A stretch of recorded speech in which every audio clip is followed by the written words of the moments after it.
অবশেষে বর্ষা দেখা দিয়েছে বীরভূমে। গত বৃহস্পতিবার থেকে গতকাল পর্যন্ত বীরভূমের বিভিন্ন জায়গায় কখনো ভারী কখনো মাঝারি বৃষ্টিপাত দেখা গিয়েছে। আর এই বৃষ্টিপাতের ফলে এক কথায় বন্যা পরিস্থিতি তৈরি হয়েছে বীরভূমে। কোথাও কোথাও ভেঙেছে সেতু, কোথাও আবার ব্রিজ ভেঙে বিপত্তি, আবার কোথাও চলাচলের জন্য একটি মাত্র ব্রিজ, সেটি ভেঙে যোগাযোগ বিচ্ছিন্ন হয়েছে সাঁইথিয়ার সঙ্গে রামপুরহাটের। তবে এই সবের মাঝেও ধরা পড়ল অন্য এক চিত্র।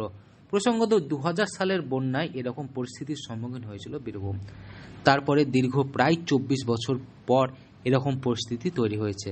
সেতু ভেঙে যাওয়ার ফলে বীরভূমের লাভপুরে ডুবেছে একাধিক গ্রাম, জল যন্ত্রণা জেলা জুড়ে। এর পাশাপাশি বিভিন্ন চিত্র দেখা গেছে জেলায়। আর এই জল যন্ত্রণার মাঝেই বীরভূমের বিভিন্ন নদীর উপর জলপূর্ণ সেতুগুলিতে মোবাইল ব্লগাররা, সাথে বহু মানুষ সেলফি তুলতে ভিড় করছেন বিপদকে উপেক্ষা করেই।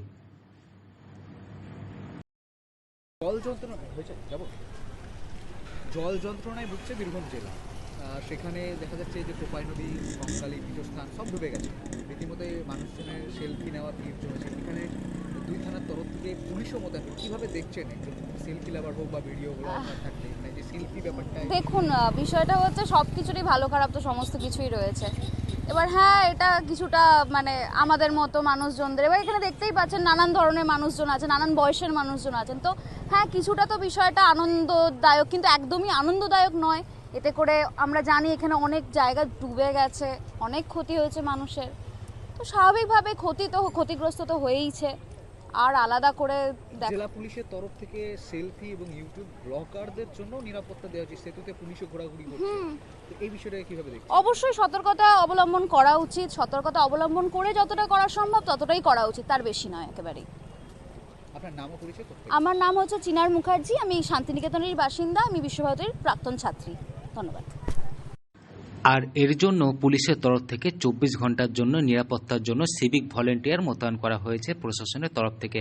কোথাও কোনো সমস্যা হলে তারা পর্যটকদের মানা করছেন সেই জায়গায় যেতে। তবে বীরভূমের অন্যান্য জায়গার থেকে সবচেয়ে বেশি ভিড় করছেন বোলপুর কঙ্কালীতলা মন্দিরে আর কোপাই নদীর ধারে। এছাড়া বিভিন্ন জায়গা সিউড়ি, তেলপাড়া ব্যারেজেও যুবক যুবতীরা মাঝবয়সী থেকে সকলেই ভিড় করছে। এক কথায় বলা যেতে পারে মোবাইল ফোন হাতে বিপদ উপেক্ষা করে মানুষের ভিড়। আর সেই ভিড়ের জন্য পুলিশকে নিতে হচ্ছে প্রিকশন। ডুবে যাওয়া সেতু ও বিপদ সীমায় বয়ে যাওয়া সেই সমস্ত এলাকায় রাখা হয়েছে পুলিশ। এর জন্য শান্তিনিকেতন কোপাই নদী অন্যতম, যেখানে সকাল থেকে সন্ধ্যা পর্যন্ত পর্যটকদের ভিড় লেগেই রয়েছে। তারা আসছেন এবং এসে সেই আনন্দ উপভোগ করে ছবি তুলছেন। বীরভূম থেকে সৌভিক রায় রিপোর্ট, লোকাল 18 বাংলা।